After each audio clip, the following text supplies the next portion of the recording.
Access Minnesota. Issues that matter to you. Access Minnesota brings you the newsmakers and the stories that shape our everyday lives, with analysis from University of Minnesota faculty experts. Now, here's Jim Dubois. 50 years ago this month, thousands of Twin Cities residents hunkered down in basements just like this as tornadoes tore through the western and northern suburbs. On that May 6th evening, 14 died, hundreds were injured, and $51 million in damage was done. But despite the destruction, the death toll could have been far worse.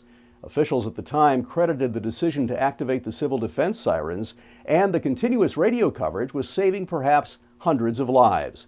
This month on Access Minnesota, a look back at the deadliest tornado outbreak in modern Twin Cities history.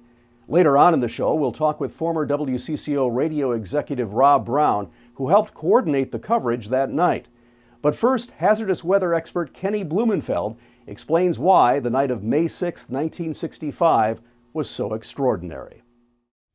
Kenny Blumenfeld is the hazardous weather researcher for Hennepin County Emergency Management. Kenny, welcome back to Access Minnesota. Great to be on again. Thanks, Jim.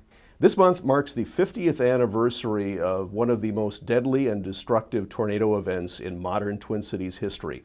What led up to the tornadoes of May 6, 1965? Well, like a lot of spring weather systems that end up causing significant severe weather, there was a strong low pressure system, and it was out to our west. And actually the day before, on May 5th, if you look at the charts, the conditions seemed even more conducive to severe weather on that day.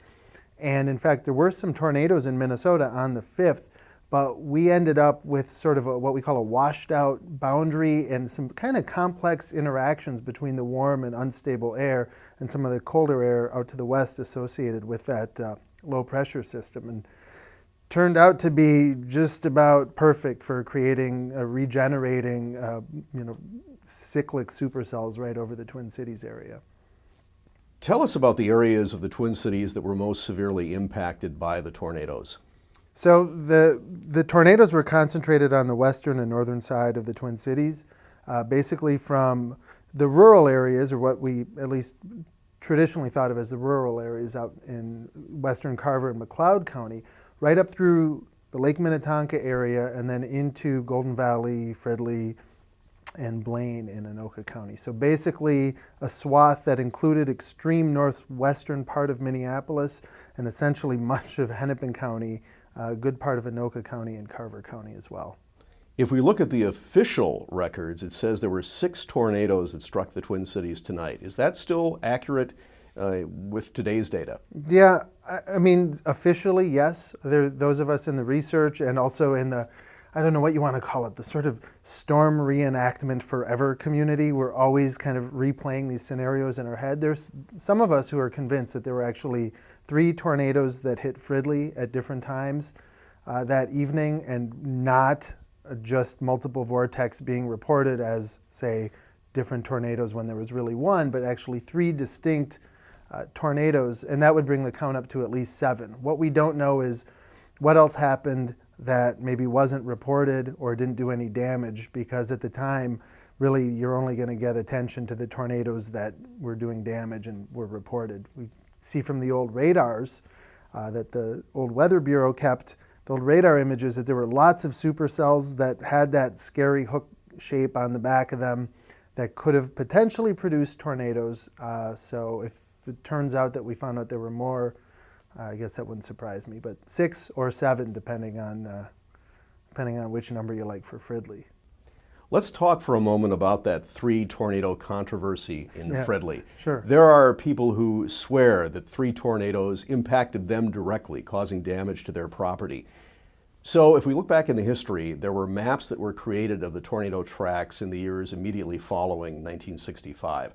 But in the early 1970s, those tracks were changed. Do we know why that happened? Well, the theory, the speculation is, tornado research and our understanding of tornado dynamics was pretty premature.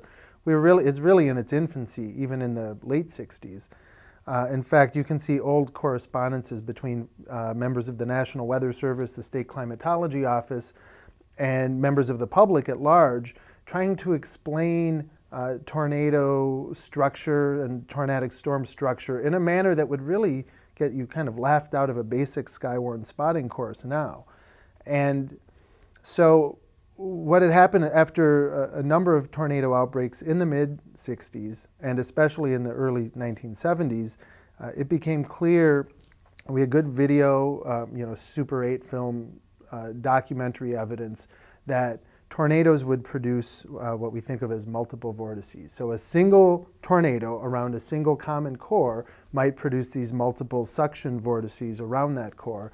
And at any one point in time, the video might show, one of these suction vortices moving this way and another moving that way. And there was an idea that maybe these are being reported as two separate tornadoes, when indeed it's one tornado that's just sort of breaking into multiple pieces through this vortex breakdown process.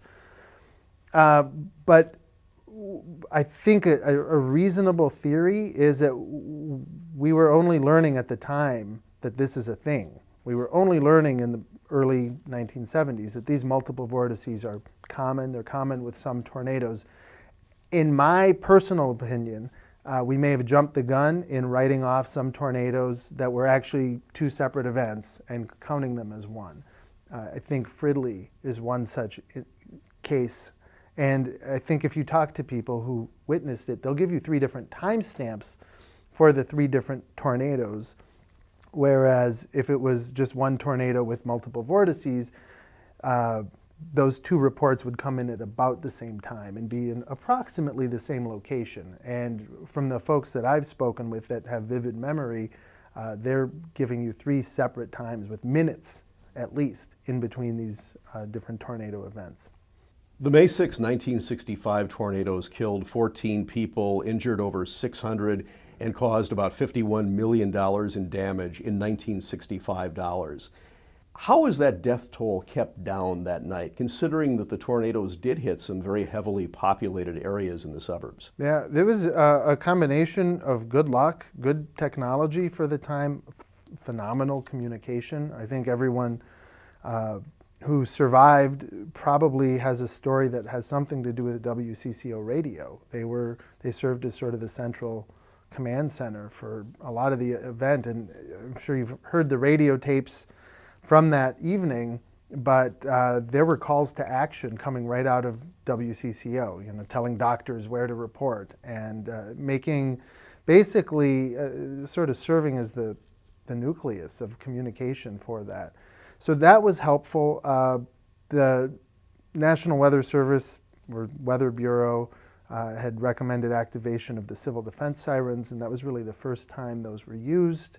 And people in the Cold War knew, you hear sirens, turn on the radio and hit the deck. And so that worked out pretty well.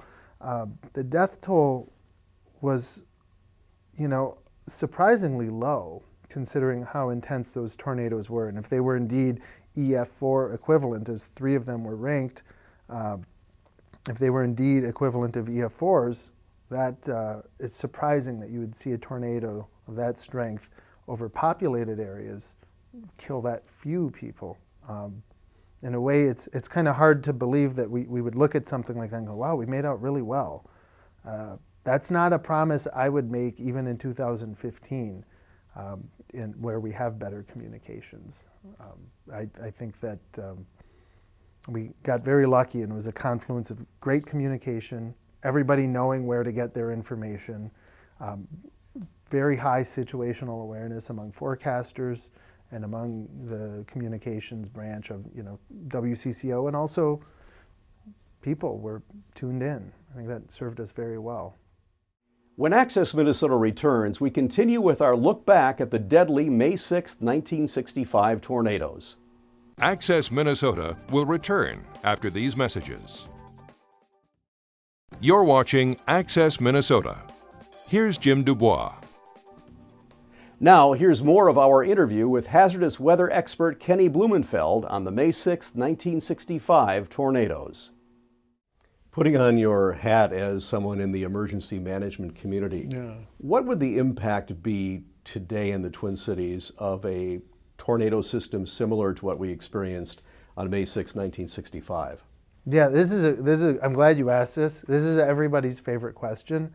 And I'm going to sort of wear two hats. One is as emergency management guy, and another as, in case, just myself, someone who's researched this issue a lot.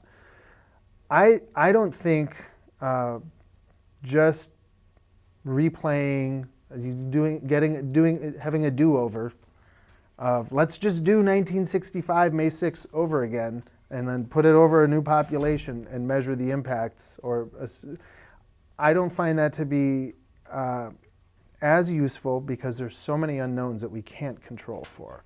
Yeah, our population has exploded. Our technology is better. Our road system is more sophisticated and also more clogged. And moreover, we're not going to get that exact same, whether it's 6 or 7. Those exact tracks will not be replayed in our lifetime. There might be something very close, there might be something offset by a few miles each, but it's not going to be an exact replay. But something of that magnitude in the evening, I think it poses multiple threats. I mean, one, you've got lots of shopping centers, you've got lots of public venues, you have, if it's a nice evening, you've got a lot of people outside. If it's a weekend evening or a Friday evening in particular, you might have people still coming home from work, others that are leaving to go to the cabin. You might have others that are out at some, outdoor venue listening to music. So the hazards are really multifarious, and they're, in terms of damage, I think some of our housing stock has gotten a little flimsier, and I think we have more sort of clapboard structures, strip malls and whatnot that would disintegrate in a powerful tornado. And then we also have just more things. In some areas we have fewer trees, which may have buffered the wind a little bit. So there's a lot, and it's almost impossible to say, well, here's what it'll look like. I think what we know is it would do significant damage of a scale that we haven't seen in at least a generation. I often talk about a storm that hit the Northwest Metro in 1983. It was July 3rd. And it was concentrated. It went from Lake Minnetonka up into Andover, and it produced the last reported F4 tornado in the Twin Cities metro area. It was 1983. The damage from that relatively small event, if you look at the old newspapers, was almost inconceivable. Over a very small area, there was complete destruction. And I mean, houses leveled, trees snapped, ripped out, cars and trucks thrown through parking lots. So I think if you multiply that by 5 or 6, that's the kind of thing that we would see on sort of an updated version of the 1965 tornadoes. I don't think it would be a happy memory for anyone. I think it would be something that everyone would remember and would stick with us for a long time. Kenny Blumenfeld is a hazardous weather researcher for Hennepin County. Kenny, thanks again for joining us on Access Minnesota. It's always good to talk with you, Jim. Thanks. When Access Minnesota returns, we'll learn how a local radio station took a big risk on the night of May 6, 1965, and saved possibly hundreds of lives. Access Minnesota will return after these messages. You're watching Access Minnesota. Here's Jim Dubois. We're at the Minnesota History Center's Weather Permitting exhibit. This multimedia presentation recreates what many experienced on May 6, 1965, as tornadoes tore through the western and northern Twin Cities suburbs. Rob Brown was at WCCO Radio in the mid-1960s. He and other staff are credited with saving many lives that night. The best I can remember, I got a call at 4 o'clock in the afternoon at my desk, and it said, drop what you're doing and put all anything that looks military into your duffel bag. Get your fatigues on, your boots, your cap and whatnot, and report immediately to the 934th Air Squadron at Twin Cities International Airport, the reserve Air Force side. And I did, and all I remember is that I think all I wanted to figure out is that we could do it. That was the number one thing. because to the best of my knowledge, nothing happened once we got there. It's like, would you like a cup of coffee? Why are you here? Why are you in that funny Army outfit inside this Air Force station? So, with my duffel bag full of stuff, I head back out to the car, and the sky is green, and it is oppressively humid. And the hair stands up on the back of my neck when I hear the sirens going off at the international airport.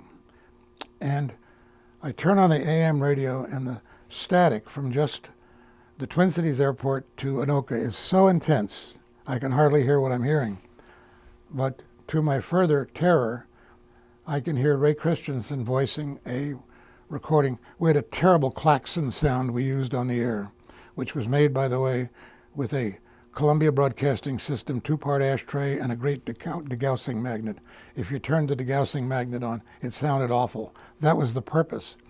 The purpose was when someone was ironing or cooking or just listening in the background, we wanted a particularly obnoxious sound to rise up on the air and go over the other audio, just to get them to pay attention to the radio. We interrupt this program to bring you an official tornado warning from the U.S. Weather So here I am in my old 56 Buick, and here's Ray Christensen's red disc on the air.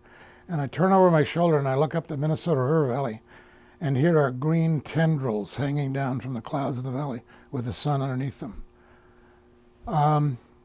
I don't remember driving downtown, but I must have pretty quickly, because by the time I got to the station, I think Dick and Charlie Boone, who were the professional announcers on the show that night, this would have been about 6:30, I think. It's about the time Chanhassen was hit. And by the way, people sometimes call this the Fridley tornado, because Fridley deserves credit for having survived what may have been, we know it was 2 strikes, we're not sure it was the 3rd one. But actually, there were 6 tornado systems, and we now use the word training to describe a weather system that moves across one spot, like thunderstorms that keep moving across one city. 6 systems from 6:30 to 9:30 touched down 24 times, roughly in the metro. The furthest out was Arlington Green Isle, where a farmer was killed out there, one of the few fatalities. So the broadcast was about 5 hours long. We can't remember going to the bathroom. And what you have to realize, none of us had ever seen a tornado and we had no windows. I think at some point, Dick, who used to handle the phones for the quiz show, which, by the way, they were also used for serious public affairs programming. I sat with Hubert Humphrey there one time, Governor George Wallace, and other people.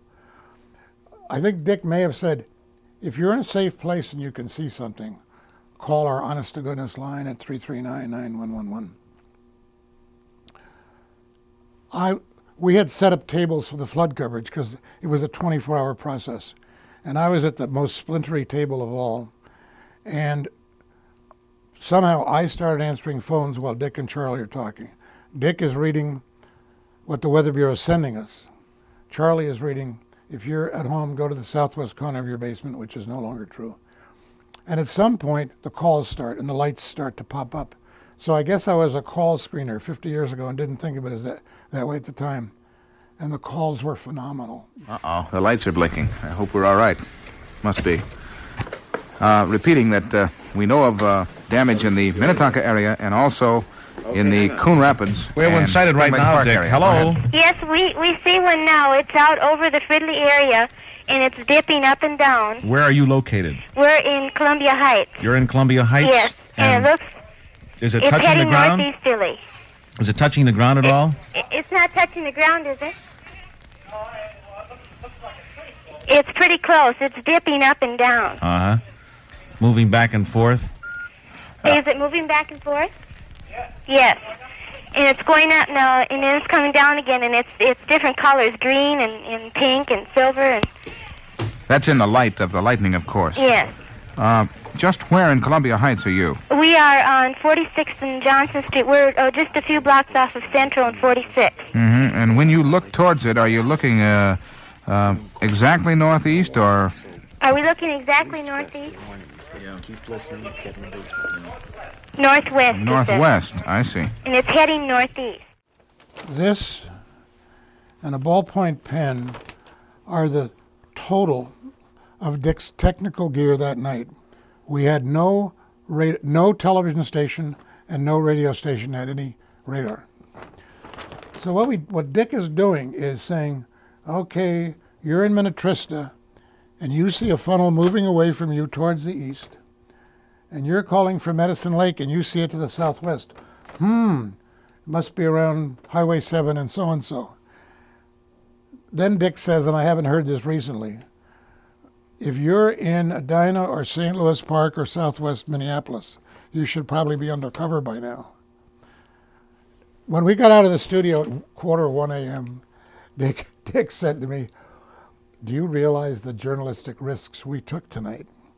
And what had happened, and this is the real reason the station deserved the awards it got, instead of politely reporting tornadoes after the fact, saying, boy, it's a mess, that night we turned radio into the distant early warning station. For 5 hours, we, first of all, think about this. In real time, there was a tornado reported. And now, oh my God, here comes another tornado. And an hour after that, another tornado. I don't get too much emotional anymore, but at 1:15, as we walked out of the studio, our switchboard operator had stayed on duty all night. And she said, somebody on the phone wants to talk to anybody who was involved in tonight's broadcast. So I'm the non-union management type. So I pick up the phone call, and it's a guy, and he says, I just want to tell you that you saved my family tonight. He said, I live in Fridley. We heard that the first tornado was coming. You told us to go to the basement. We don't have a basement. We have a crawl space. He said, we went to the crawl space, and nothing hit us that first time, but a neighbor's house was severely damaged, and the power went out, and we all came out in our driveways with our flashlights, and thank God our portable radios. Because 45 minutes later, you said, go down in your basements again in Fridley, because there's a tornado heading at you. Now, there may have been a third, I don't know, but he said, he had 3 episodes. He said the first time nothing happened to our house. The second time the garage was lifted off. But the third time, my wife and I lay on top of our children in the sandy crawl space under our house, and the whole house went away. He said, we owe our lives to you. The next day, Joe Strube said to us, and I couldn't believe it, and I couldn't believe it until recently, that the radio station may have saved 2,000 people that night. Because what he was doing from his National Weather Bureau experience is saying, look, we've seen things like this before, and we know how many people lose their lives. This was one of the most unusual outbreaks in the history of the U.S. Weather Bureau because of 24 touchdowns, and by the way, in just 35 miles. Well, the situation out here is very poor. The power is still off, and the twister that hit on the east side of the island, I happened to get caught in that in my car, and it came from the north. It came from the north across Black Lake, and I saw the twister approaching, and it was a water spout at that time. Yes, over the water it would be a water spout. And it appeared to be about, probably 25 to 30 feet in diameter and perfectly cylindrical. And I saw it coming. Of course, I didn't hear anything, and it came so fast that I stopped the car immediately and got down on the floorboard of the car, and there's no trees or anything there. It's a levee of a sort. So I thought I was perfectly safe. Well, it hit like a freight train, and it picked up my car with me in it and drove me about 150 yards out onto the lake and then into the lake. And suddenly the Volkswagen was up in the air, and suddenly it was in the lake with him in it. And when he got out, the headlights were still shining up from the water. And all he did is swam to shore and got to a pay booth and called us. That's the kind of stuff we had that night. That's all for this month's edition of Access Minnesota. We'll see you again next month. Thanks for watching. Access Minnesota. Issues that matter to you. Join us again next week as we bring you the newsmakers and stories that shape our everyday lives. Access Minnesota is produced by the Minnesota Broadcasters Association in cooperation with the University of Minnesota's College of Liberal Arts.